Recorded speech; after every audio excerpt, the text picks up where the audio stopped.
মৌমিতার ঘরকন্যায় সকলকে স্বাগত জানাই। আজকে সকালের ব্রেকফাস্ট কিংবা রাতে ডিনারের জন্য অসাধারণ একটা রেসিপি শেয়ার করছি আপনাদের সঙ্গে, ডিম পরোটা।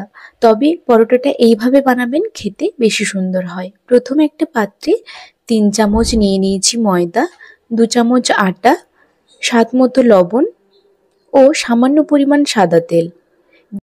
এবার বেশ ভালো করে ময়াম দিয়ে নিতে হবে, যতক্ষণ পর্যন্ত না হাতে মুঠো করলে ভেঙে যাচ্ছে ততক্ষণ পর্যন্ত ময়াম দেবেন, তবেই এটা বেশি সফট হবে। এবার পরিমাণ মতো জল দিয়ে বেশ ভালো করে ডো করে নিয়ে একটা সুতির কাপড় ঢাকা দিয়ে কিছুক্ষণের জন্য রেখে দেব। এবার একে একে আমি পেঁয়াজ, লঙ্কা ও ধনেপাতাগুলো চপ করে নেব।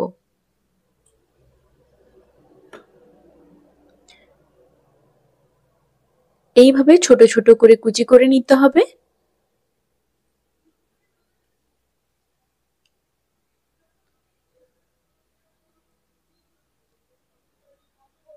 এবার আমি একটা পাত্রে ডিম ফাটিয়ে নিব। এবার কাঁচা লঙ্কা কুচি, পেঁয়াজ কুচি ও ধনেপাতা কুচি দিয়ে স্বাদ মতো লবণ, গোলমরিচের গুঁড়ো, আদা রসুনের পেস্ট দিয়ে বেশ ভালো করে ফাটিয়ে নিতে হবে।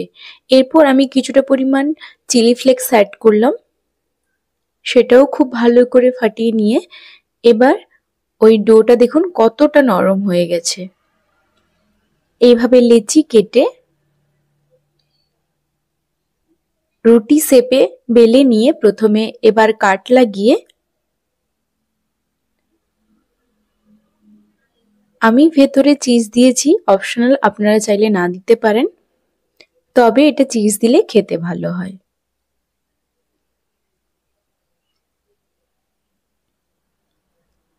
ঠিক এইভাবে ফোল্ড করবেন, তবে চিজটা একদমই বেরোবে না।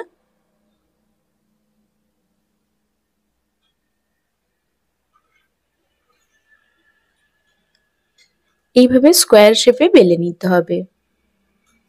সবকটা পরোটা এইভাবে বেলে নিয়ে এবার তাওয়ায় তেল ব্রাশ করে ডিমে চুবিয়ে প্রত্যেকটা পরোটা আমি এইভাবে ভেজে নেব।